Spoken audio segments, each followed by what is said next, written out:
Okay, guys, we're moving into chapter 3, Sworn In, and I have to say, my Jody Wilson Raybould book, I ordered it online, like Shelly Welly had said. If you watch Facebook and YouTube, she let me know that you could get it on sale on Amazon for $6. So my book just came in. I'm going to take the other one back to the library so you could sign it out. And okay, I'm reading my very own book. Okay, guys, I thought if I'm going this far in, I want to get my own, very own Jody Wilson Raybould book. Okay, guys, here we go. We're going into chapter 3. Sometimes I ask myself if I were Gwyneth Paltrow in the 1998 romantic comedy Sliding Doors, which scenario would I be in?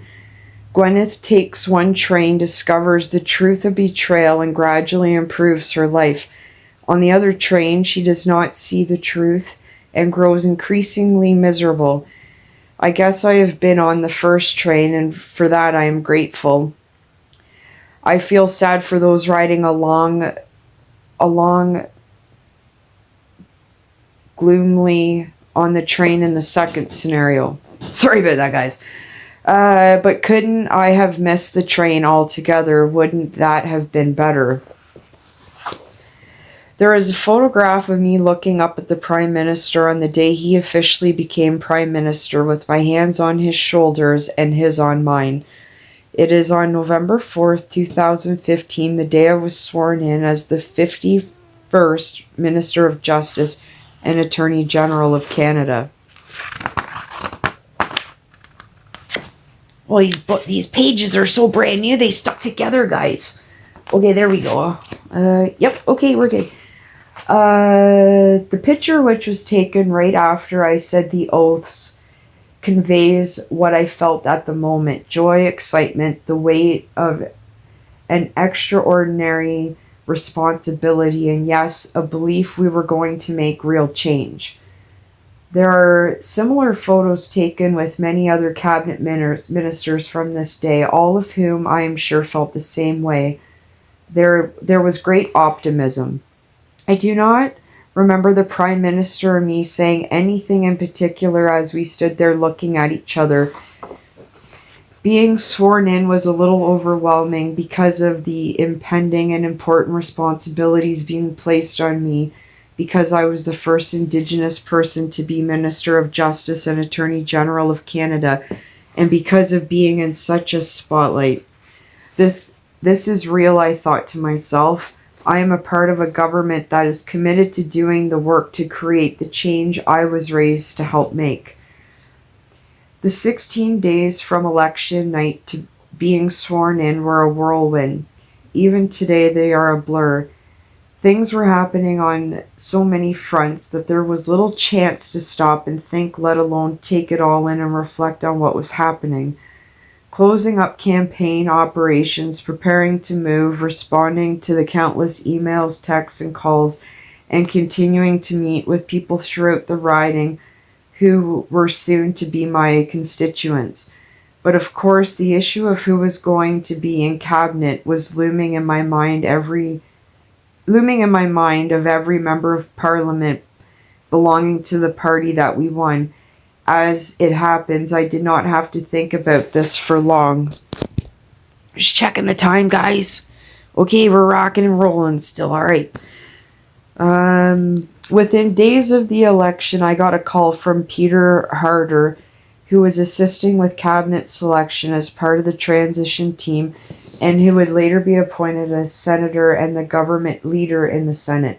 When I was minister, he and I spent a great deal of time together working to pass government bills. I was driving north on Cambie Street, very near to our campaign office, when he called. I pulled the car over to answer, and after he identified himself, Peter said, You are being considered for a possible cabinet position," he added. He added that Tim and I would have to fill out a number of screening forms, but did not say more than that, other than to emphasize that this had to be kept in the strictest confidence. This was the first confirmation I had that cabinet was a possibility. but it was not the first indication this might occur. Justin and I had an indirect conversation, at least I thought it was, about it when we were flying back from Prince Rupert during our campaign trip to the Great Bear Rainforest.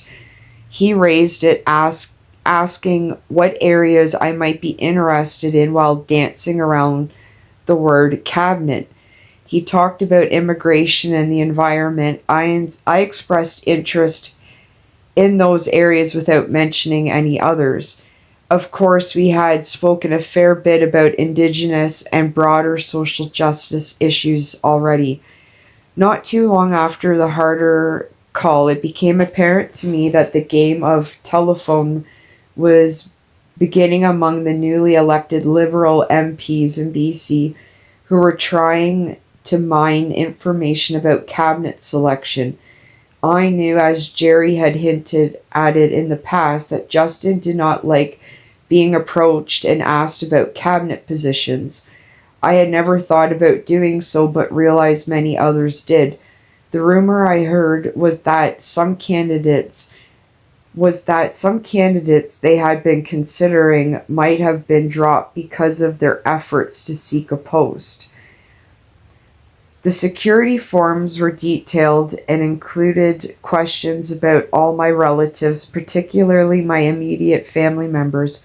It has always been my tendency in such matters to err on the side of caution and go beyond what is required. I'm also a bit of a detail freak, as is Tim, so we dug into the task and revealed all. Someone somewhere has papers evidence that I was caught shoplifting hair elastics with my sister at the Campbell River Kmart when I was 9. My dad met us at the police station. So much mischief as a child. It was also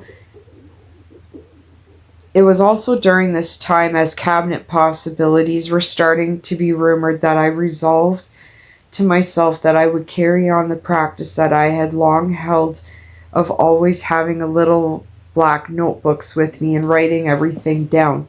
I had begun this in the earnest when I became regional chief, because I knew I would want to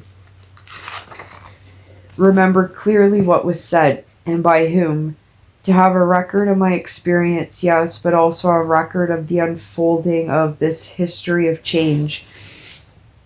If it was appropriate and possible to write my notes during meetings, I always would. If not, I would often do so immediately after when I could, sometimes writing down thoughts on a day as it came to an end. I'm fairly certain everyone who worked with me in Ottawa remembers seeing me with a notebook, jotting stuff down, whether the meeting was large or small with public servants or politicians.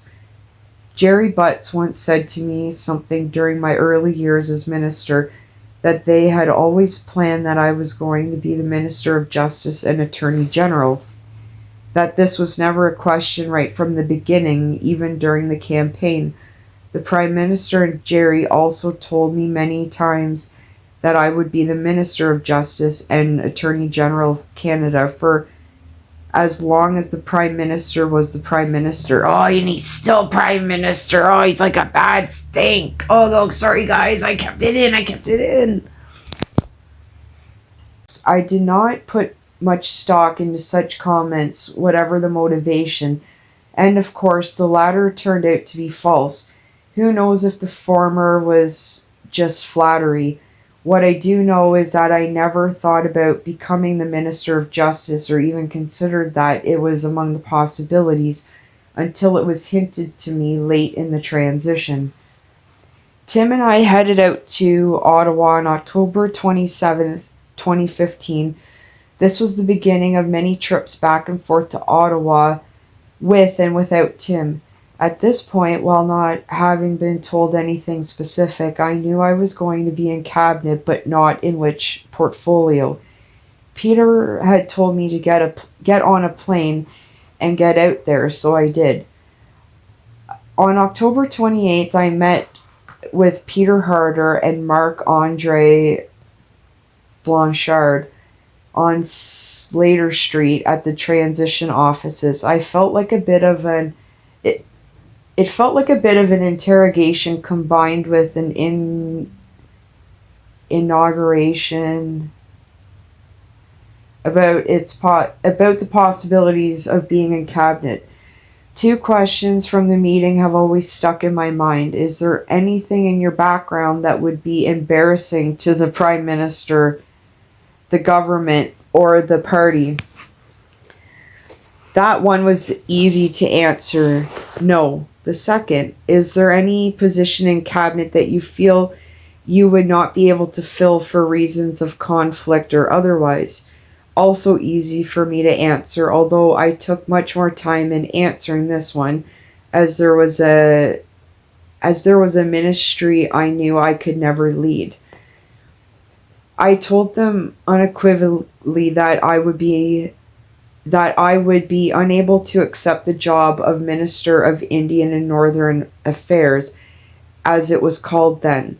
There were many reasons for this. I could not, in good conscience, be the minister responsible for overseeing the suffering of my own people through administering the Indian Act.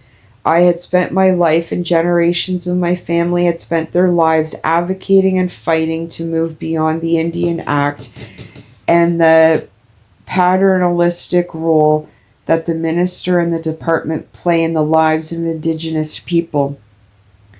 I could not become the head Indian agent, ministering to the suffering of my own people. This would be an impossible situation for me. Additionally, of course, would create a situation where Indigenous people would have high expectations they should have, but those are expectations that cannot be met through the minister administering the Indian Act. The way to change the system was not by being legally responsible, literally, for administering the system that had to change. More than anything, the colonial laws themselves and the systems they create are what need to be transformed. This change would need to be enacted by the government as a whole and led from the highest offices. They understood and clearly agreed with me on how this would be an impossible role for me to play. Peter and Marc-Andre both confirmed that I certainly would be in cabinet and in a very high-profile position. They talked about there being lots of stakeholders and that the position would be very busy and central to the government. As the conversation went on, I got the clear impression that it would be a dual role of some sort, and that is when I first sensed I would be Minister of Justice and Attorney General of Canada. I remained calm and realized now that I had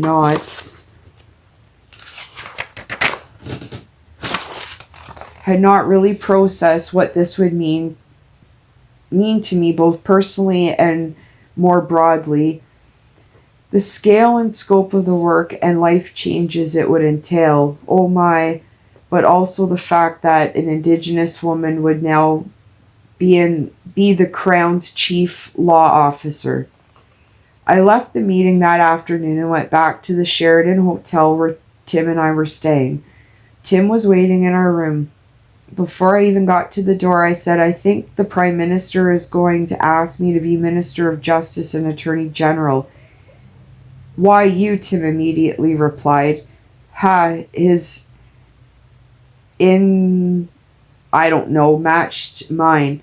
It was at this point that I began to see the possibilities, more so than at any other time during the campaign, and it was becoming very real.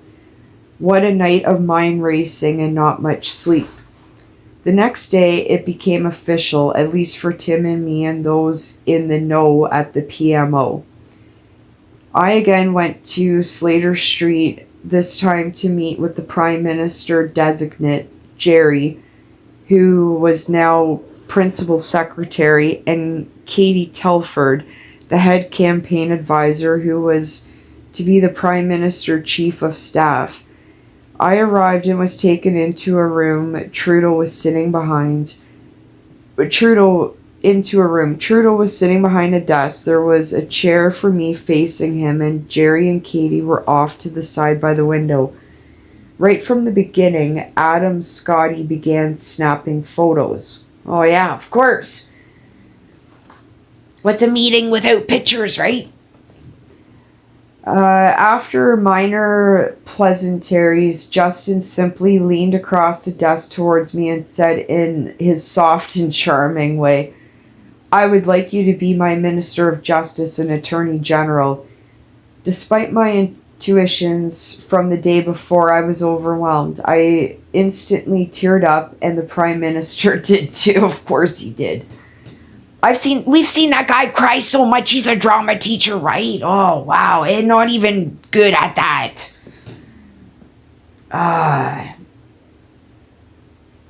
Wow. Where is his charming ways? He started to cry. Okay. Sorry, guys. That was me. He reached across the table with his hands to grab mine. Justin Trudeau and I had this way of being caught looking into each other's eyes in photos, as was the case with many others too. This scene was no exception. I would be honored to serve in this capacity, and I will work hard to do my best, the best of my ability. Thank you. Sitting across from me, the soon-to-be PM remarked that this is a role Minister of Justice and Attorney General of Canada my father had, and it means a great deal to me to have you in the same role. He said he thought it would mean a great deal to the country. He spoke about Indigenous peoples and the future. This was a meeting for which I did not take, contempt for, something notes. That was a big word, Jody. But as I immerse myself back into that moment, as I have many times over the years, I recall a million thoughts, emotions, and reactions running through me all at once. I did not keep them all inside. My first policy thought was, "Oh my God, OMG," she said. OMG, I am going to have to legislate medical assistance in dying, which I ended up saying out loud. We touched on that and also on being an Indigenous Minister of Justice, what this meant for Indigenous people. This reality did take my breath away, and for the country, as well as dual roles I would fill. He said I would do a good job and that this was the right thing for me, the government, and Canada.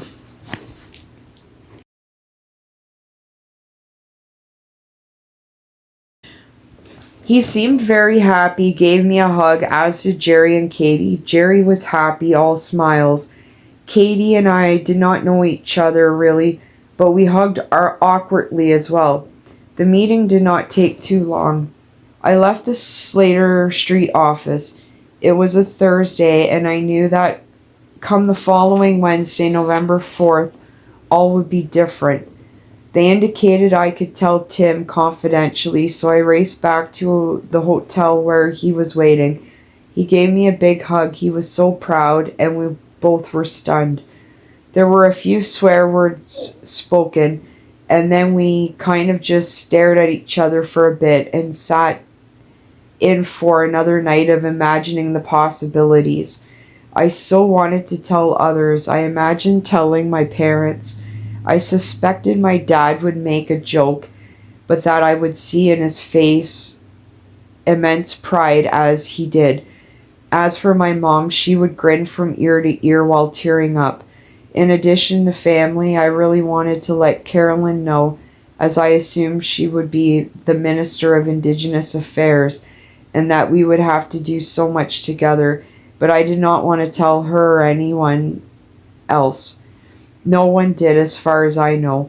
We went back to Vancouver for the weekend to continue getting organized, although I wasn't permitted to speak about my position. I was allowed to invite a few people in addition to Tim to the swearing in at Rideau Hall. My mom was too ill to fly at the time, but Corey and Lee would be there. Arriving back in Ottawa a few days later was a different experience. Indeed, things had changed. As we descended the escalator to the arrivals hall at the airport, I could see many cameras and many journalists, some of whom I recognized. I remember media asking if I was in cabinet and me responding with the standard deflection about being happy to have been elected as the Member of Parliament for Vancouver Granville. I could feel the sense of anticipation, like at the Montreal Convention, that I was told later had been building in Ottawa for months, if not years, about new government, a new generation, a new era. There was electricity in the air throughout the city. The night before the swearing in, Corey Lee and I went for a walk up to Parliament Hill. It was a cool, crystal clear night. The Peace Tower loomed above, stars glimmering in the sky around it. It was magical, with the centennial flame warming us as we stood there taking it all in. I've always found Parliament beautifully imposing, particularly at night. I felt its full majesty that evening, along with the awesomeness of the responsibility I would be taking on in that building on behalf of Canadians. I felt proud standing there, 3 Indigenous women, 1 from the East Coast, 2 from the West. Never in our wildest dreams had we imagined our paths would lead any of us here. It was unfathomable. I remember some of the biggest adventures Corey and I had as kids, taking the 6-hour bus ride along from Port Hardy to Victoria in the summer to see Grandma and Grandpa, or the time we went to Disneyland, feeling totally carefree. Yet here I was, standing on the shoulders of those who had come before me, about to assume responsibility for justice as part of a government system that my family and others had spent generations demanding justice from. I look at the picture of the 3 of us I took that night, the Peace Tower lit up in the background, and I see at once the past, present, and future of this country. And we have been all we have been, and all that is yet to be, the greatness that still lies ahead if we can keep confronting some of the legacies that remain within us. And I see in my face a look of joyful hope and anticipation. November 4th, 2015, swearing-in day. In the morning I was a Member of Parliament. By afternoon I was the Minister of Justice and Attorney General of Canada. And then the madness set in for the rest of that day and for many days to come. The soon-to-be ministers were all told to meet that morning at the Delta, Ottawa. This was the first time we were to know who our cabinet colleagues would be. Perhaps some had been told who else was in. If so, I was not one of them. I had never met most of the others, but I did see some familiar faces, including Carolyn and Harjit Singh. I don't know how to say that. There's something silent in that name, and I don't know what it is. Sorry. Who was a friend and someone I had worked closely with during the campaign. Everyone was excitedly saying hi and trying to figure out who was in what portfolio. The only exception was Stefan Dion, who said he was not going to say anything until the ceremony, and he did not. As I met my cabinet colleagues for the first time, I realized something that would be talked about at length by the media. This cabinet was not only diverse and representative of Canadians, but it also was filled with individuals with real-life experience and knowledge about the ministries they would leave. A doctor as Minister of Health, a soldier as Minister of Defense, an astronaut in transport. We were bused to 24 Sussex Drive and were then to walk up to Rideau Hall together.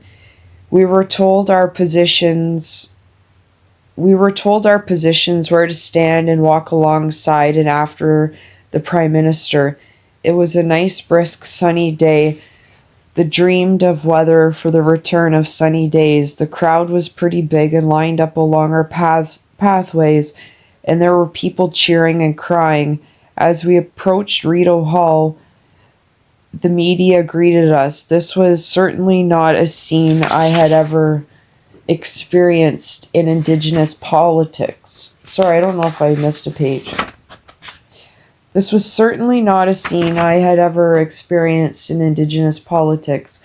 To see people's faces, hear people screaming out names of politicians, it was surreal. As I walked into the packed ballroom where the ceremony was being held, I saw William F. Bill Petney, who I knew was going to be my deputy minister. I'd been given a briefing note and photograph of him the day before. I briefly paused to say hello. I do not know why I assumed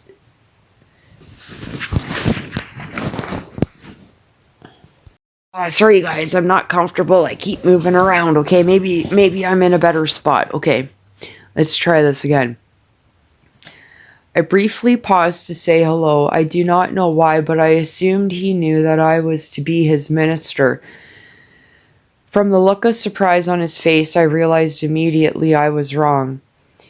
I then turned and said hello to Michael Wernick, who was then Deputy Minister of INAC, who was sitting beside Bill and whom I had known for years. I also acknowledged the Indigenous leaders attending. The ceremony got underway. I was sitting in the front row between two old Liberal war horses, Lawrence Macaulay and Stefan Dion. I know that Lawrence Macaulay because I think he's part of the agriculture. I see him talking. Oh, sorry guys, okay. Sorry, just House of Commons talk if you don't watch it. When my name was called and I was introduced as the Minister of Justice and Attorney General of Canada, or Mojag, as I and others came to call me, there was a collective intake of breath in the room, and then an audible gasp, and then applause.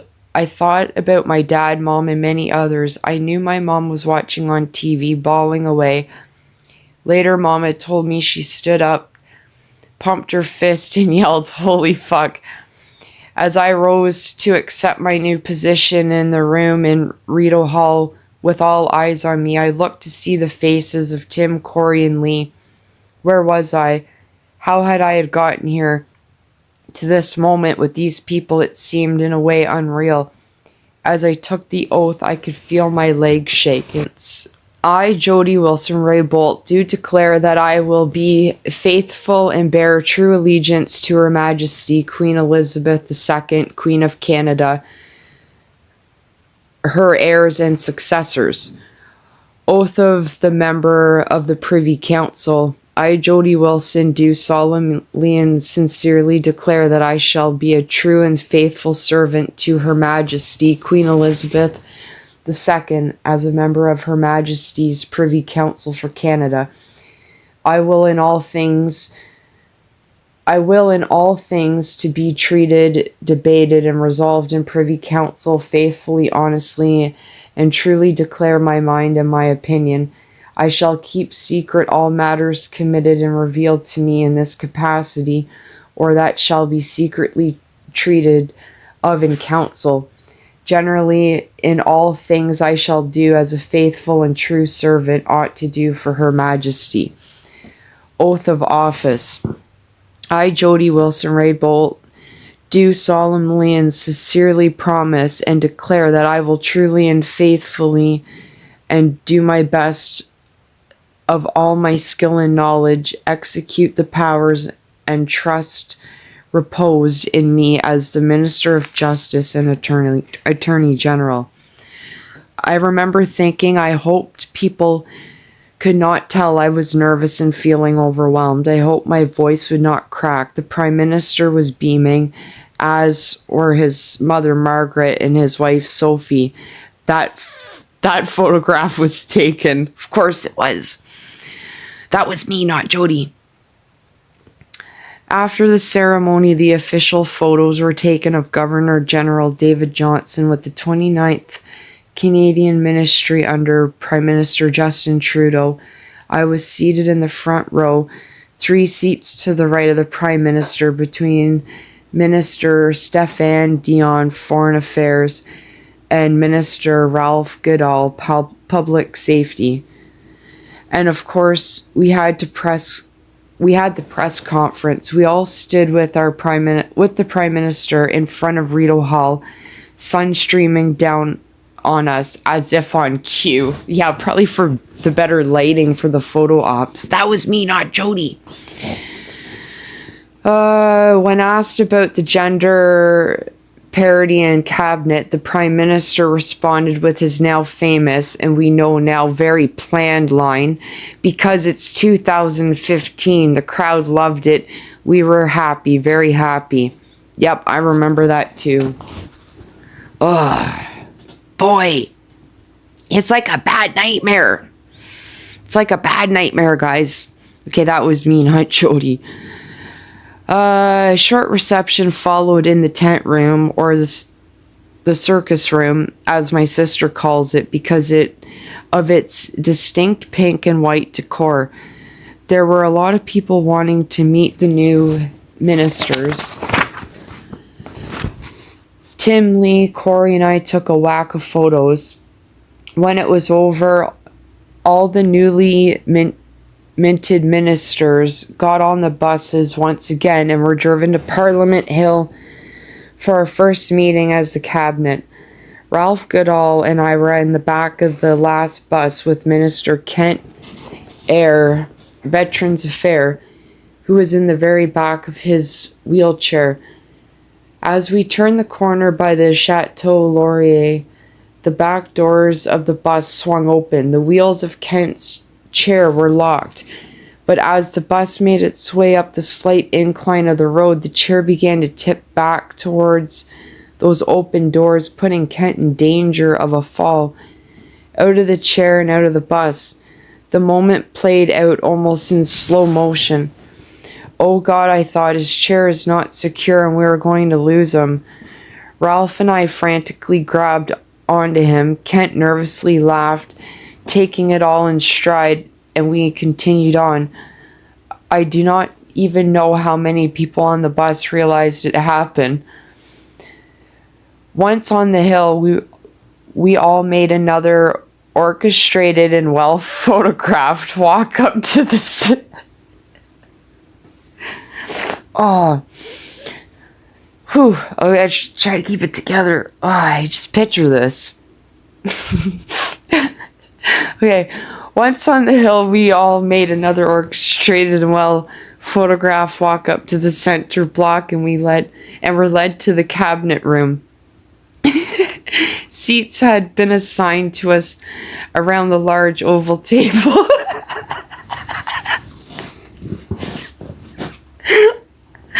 Oh, okay. Whew.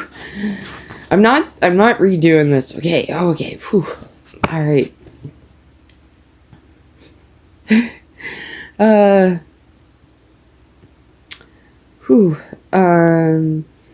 Seats had been assigned to us around the large oval table. I was seated across from the Prime Minister between Ralph and Navdeep Bains. The Prime Minister sat down.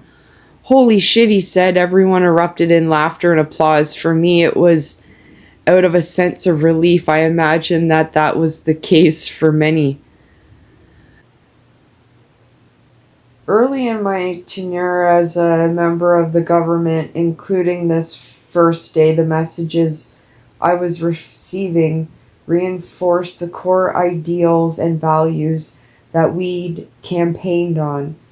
The message was of service and openness, that we needed to be committed to transparency, ethical government, and leading by example. The Prime Minister spoke of how we were open to differences. He told us we needed to bring up our experience, research, and policy options to Cabinet and bring out the best practices for collaboration and working together to Cabinet to caucus and to our relationship with all politicians. This included making Parliament positive, respected, and effective. It was a message of good governance, not unlike the one I had delivered for years to Indigenous leaders. It was truly what I believed in, what I felt, frankly, the country needed. I thought to myself, I wish Canadians could hear this. I was pumped. Looking back now, I realize this kind of message was also reflected in my election campaign in 2019 when I ran as a results focused, values based independent who leads by example, not partisan. Was this a performance by the PM? Did he believe it? Which of Gwyneth's trains was I on? I have no idea what the correct answers were at the moment. I do know I believed it, and frankly, I think everyone who had been appointed a minister that day did as well. I felt like anything and all good things were possible, and the Prime Minister was a leader who would listen, learn, and make decisions collaboratively and in the best interest of Canadians. The early conversations around the first bits of policy all positively reinforced the hope that real change was on the agenda and on the way. We were going to move forward to accept 25,000 Syrian refugees, and it was emphasized that a whole of government approach would be needed. Not only would we be helping individuals and families who would contribute greatly to Canada as refugees over generations, but we would also be challenging and changing attitudes domestically and abroad.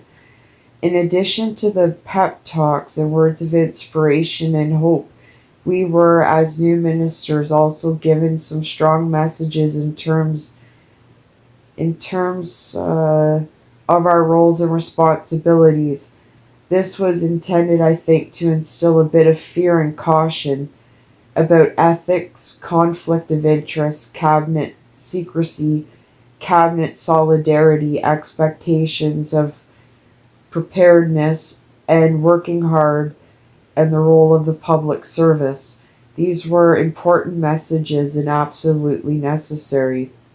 What I did not realize then, but came to appreciate more and more over time, was that all of these messages, whether inspirational or intimidating, were expected to be interpreted through the thick filter of partisanship and the desire to retain power. I think the more experienced ministers knew this and simply took it for granted, but some of us newbies, especially me who had no prior connection to a political party, took these messages at face value. This was clearly a mistake. Partisanship comes first, then everything else. I just did not know it at the time. Later that afternoon, there was media mayhem, and I ended up being one of the key faces of the day. This was truly jumping in head first. I had never done much media. I had done interviews and been in stories while regional chief, but rarely nationally, with the expectations of the time around, the two meetings with Prime Minister Harper, and little bits of coverage during the campaign. But I had certainly never been at the center of public attention. Now all eyes were on us. I know as newbies we were given some slack, a chance to get our feet wet before the Hill reporters. Some good, some not so good, as I would come to learn. Got to work and performed what is a necessary and critical function in our democracy as the Fifth Estate. Sometime during the day of the swearing in, presumably after people realized I was Minister of Justice and Attorney General of Canada, a video had resurfaced of my dad and Prime Minister Pierre Elliott Trudeau having a standoff during the constitutional talks in 1983. The media ran with it.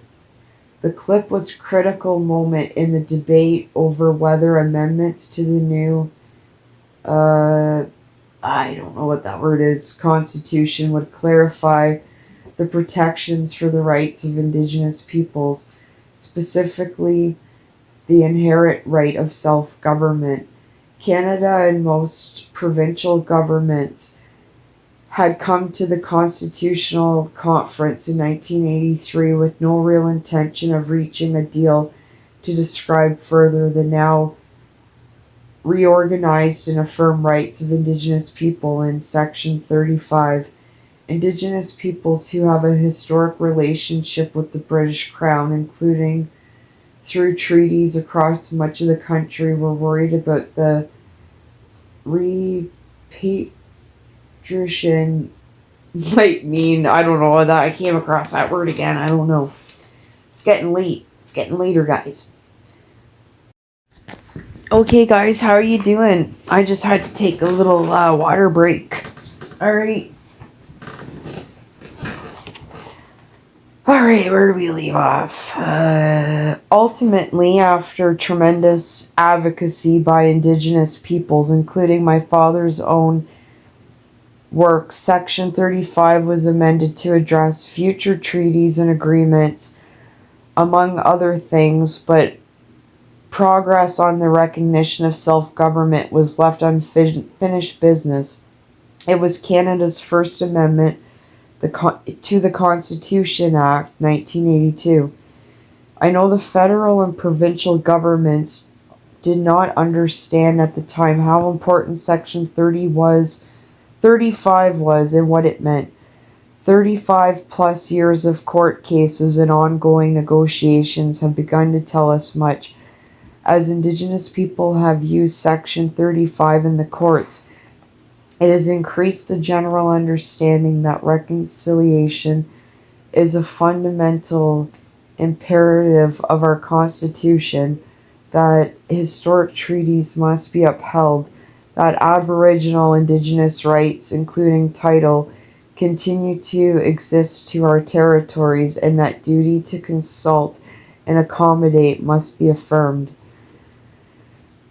What the first Prime Minister Trudeau and my dad were debating, the protection of Indigenous rights in the Constitution, has, in the decades since, fundamentally changed this country.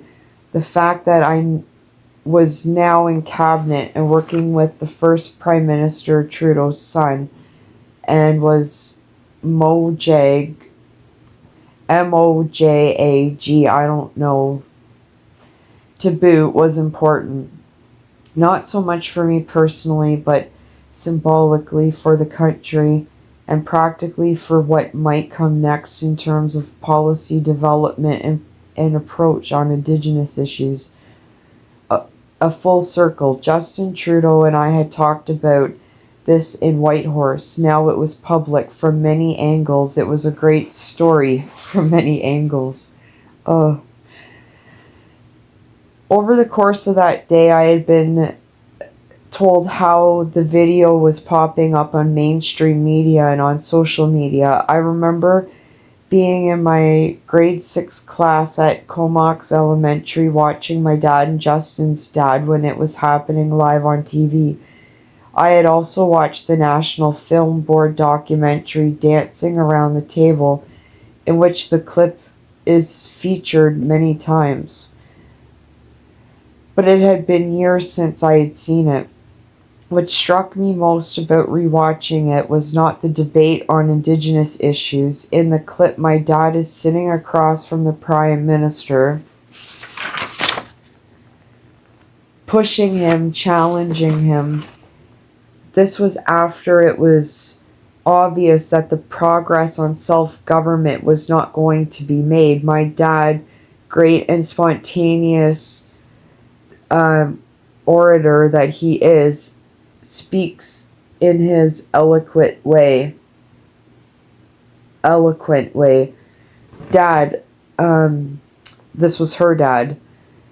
I have 2 children in Vancouver Island, both of whom, for some misguided reasons, say they want to be a lawyer. both of whom want to be the Prime Minister, both of whom, Mr. Prime Minister, are women. And I guess everybody laughed. Trudeau, tell them I'll stick around until they are ready. Then there was laughter. Her dad said, Mr. Chairman, I have been informed by the government of British Columbia that one of them could be out on a plane this evening. And then there was laughter. Many people comment to this day about how the men in the video, including the Prime Minister, are laughing at the exchange. Not about the fact we are Indigenous. No, it was that we are women, the sexism of it, and certainly that is noteworthy. I'll have to take a look at that, guys.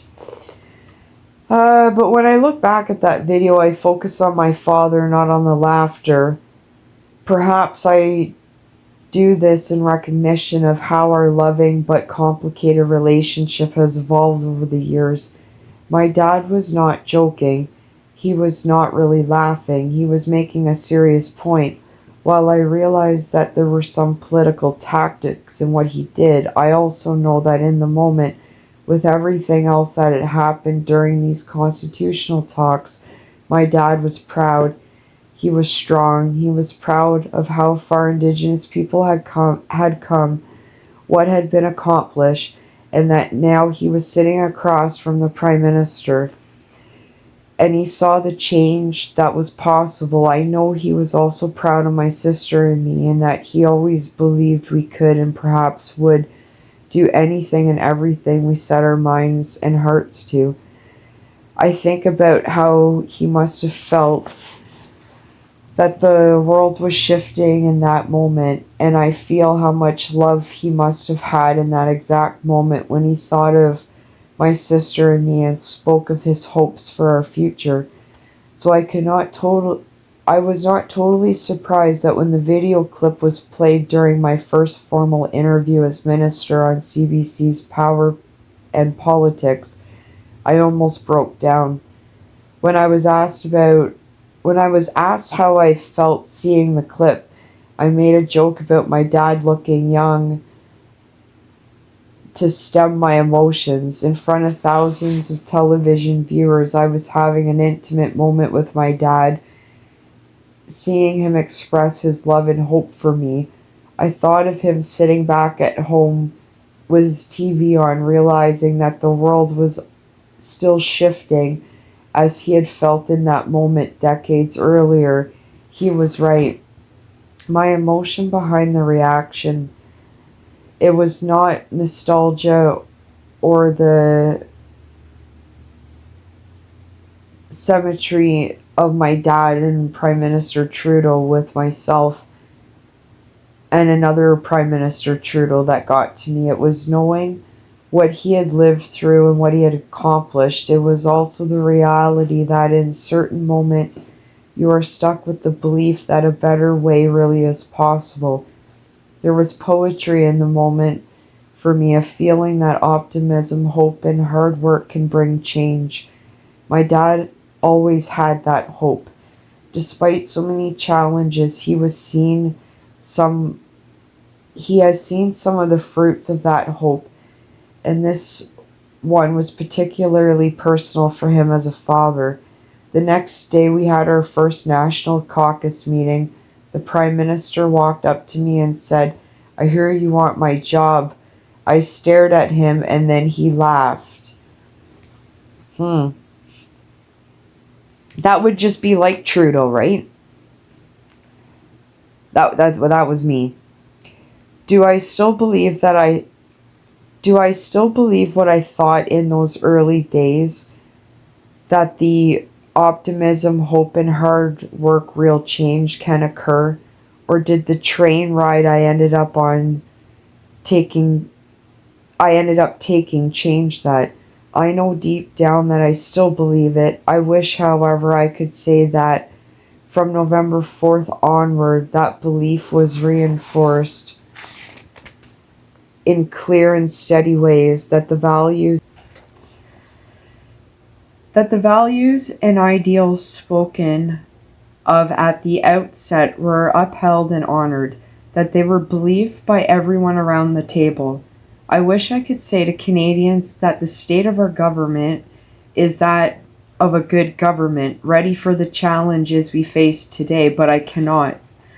I think if I were in his shoes, I would want to impart similar words to the ones spoken by the Prime Minister early on about responsibility.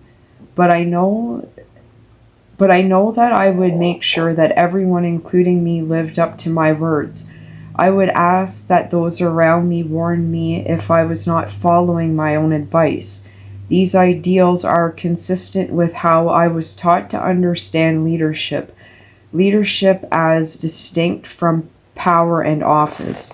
Moving forward from that day, yes, much of what the Trudeau government has done and is still doing is good.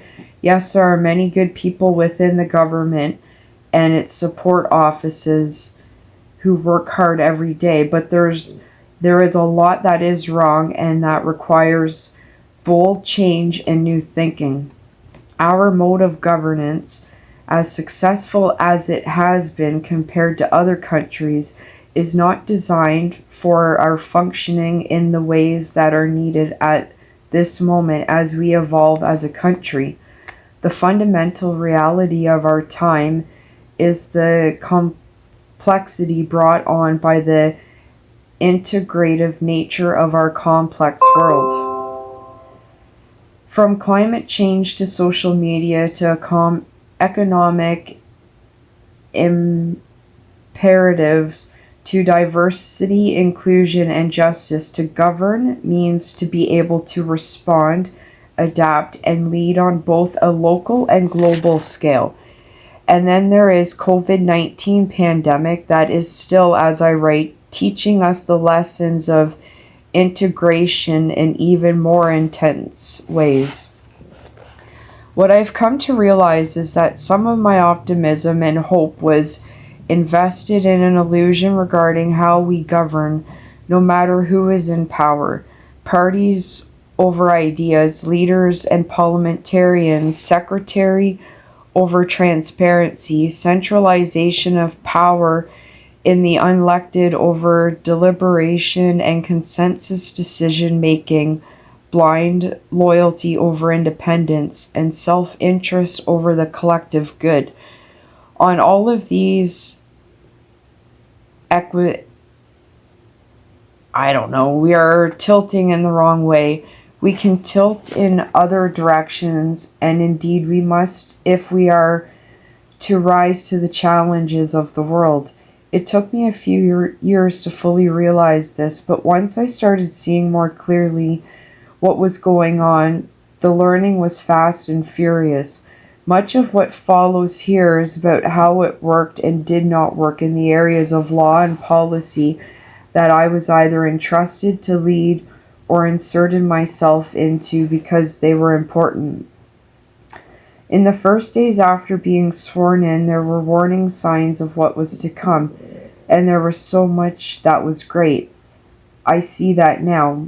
My deputy minister, an extraordinarily kind, thoughtful, and talented man, spent most of my second day as Mojag with me.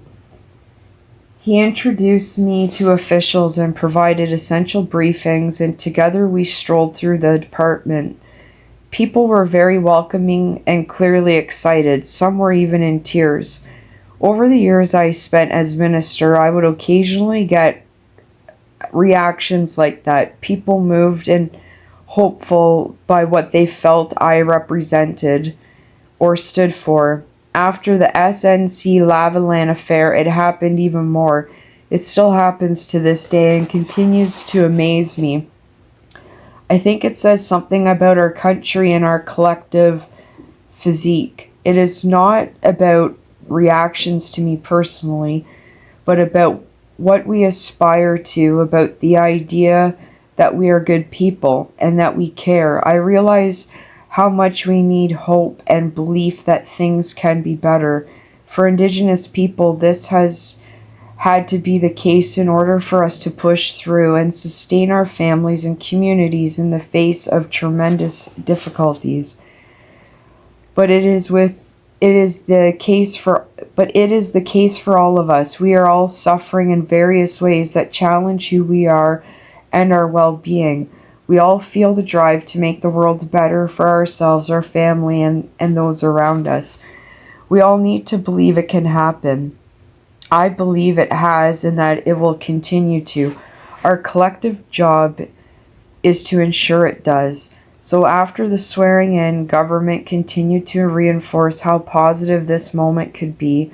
The mandate letters were being finalized, and that was exciting. It was the first time that such letters would detail what the Prime Minister is expecting of his ministers would be made public. Much of the talk around the letters was great, and many of the orientation messages were music to my ears.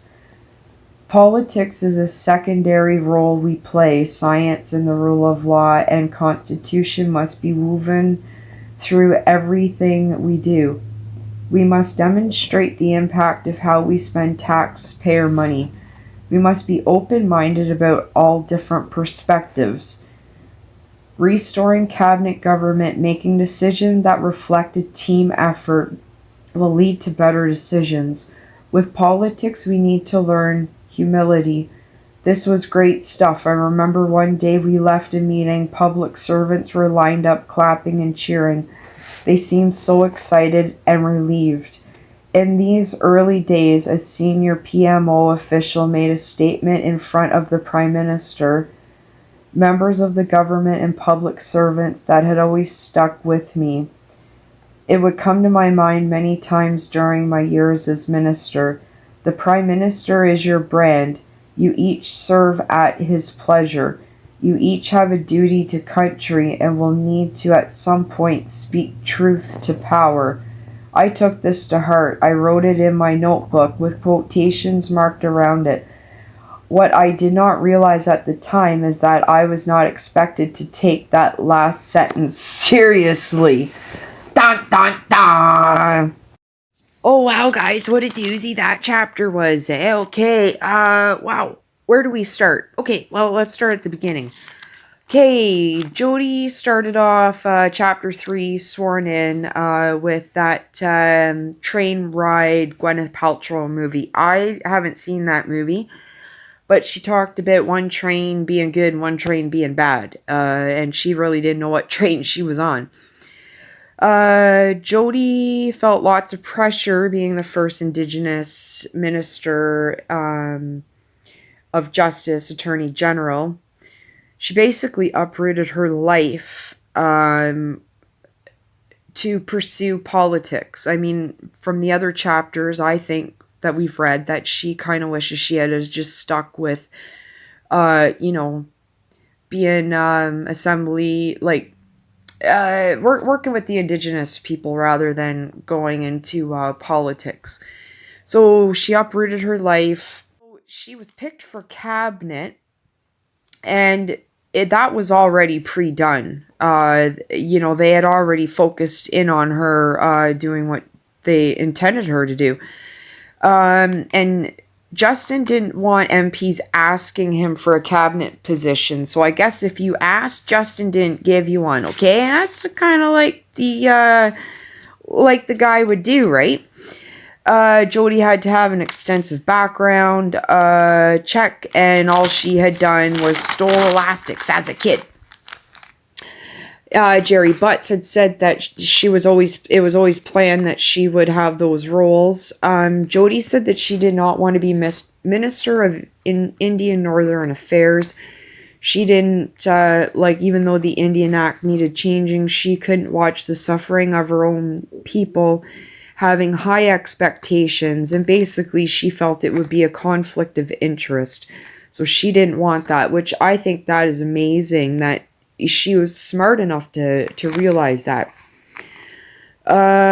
She talked a lot about photo ops. And then she mentioned about medical assistance and dying, which is that MAID stuff that's going on, where people that are homeless or down on their luck, not working, they're wanting to die rather than live. And so I'd like to know if there's more that Jody's going to touch on with that. Talked about having such a diverse cabinet. And remember when Trudeau got in, he really shook up his cabinet, had, a really diverse group working for him.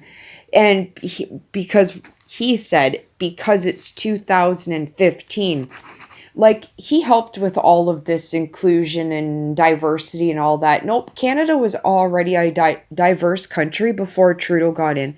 It's like the last chapter I said when he walked the Pride Parade in Vancouver. I felt then like, who is this guy? Like he thinks he invented gay. So Jody talked about her values and that uh, people wanted an ethical government, leading by example, working together. Parliament was supposed to be positive and effective. That's what everybody was hopeful for because everyone was so excited, right? Jody was pumped even. Jody said leaders should listen, learn, um, be collective, and have the best interest of Canada. She talked about all this real change. Yeah, I remember that too. Jody mentioned about 25,000 Syrian refugees that came to Canada, okay? We all knew that when he was elected because that's Canada, right? Like, we try to help out people. But Canada got a little too nice because, we're not following the rules, not following the law. There should be proper uh, you know, for immigration. I feel bad for everybody that has immigrated to Canada properly, that have expressed, and I can only imagine their frustrations, how the rules are not being followed. And look at what we have. We have a housing crisis. We have asylum seekers, not even immigrants, like they're illegal. Uh, Jody said that the messages Justin gave were hard to determine whether they were inspirational or intimidating, right? Um, she never had much experience having interviews with journalism, but she kind of made a comment that, that has changed because she has realized how important journalists are to our democracy, and we all can see that we're only getting one side of the news. Judge Judy used to say, "Don't pee on my leg and tell me it's raining." You know what I'm saying? Okay. So Pierre Trudeau and Jody's dad were kind of going at it back in the 80s. I guess it was to make change. There's dancing around the table that Jody talked about. I'd like to look at that. That video resurfaced where Pierre and Jody's dad talked about the dreams of Jody and her sister Corey being lawyers and prime minister, and where they laughed. And then Trudeau came up to her. That video was kind of thrown in her face, and she was overwhelmed because she hadn't seen it. She hadn't seen it since she was younger, right? So Trudeau said to her, "I hear you want my job." And from the wording that Jody used, I think it went back to she didn't know how to take that comment, right? Because we all know Trudeau can't. He doesn't play fair, right? Okay, guys. That's it. That's all. You stay true. Get to talking and get to reading, right?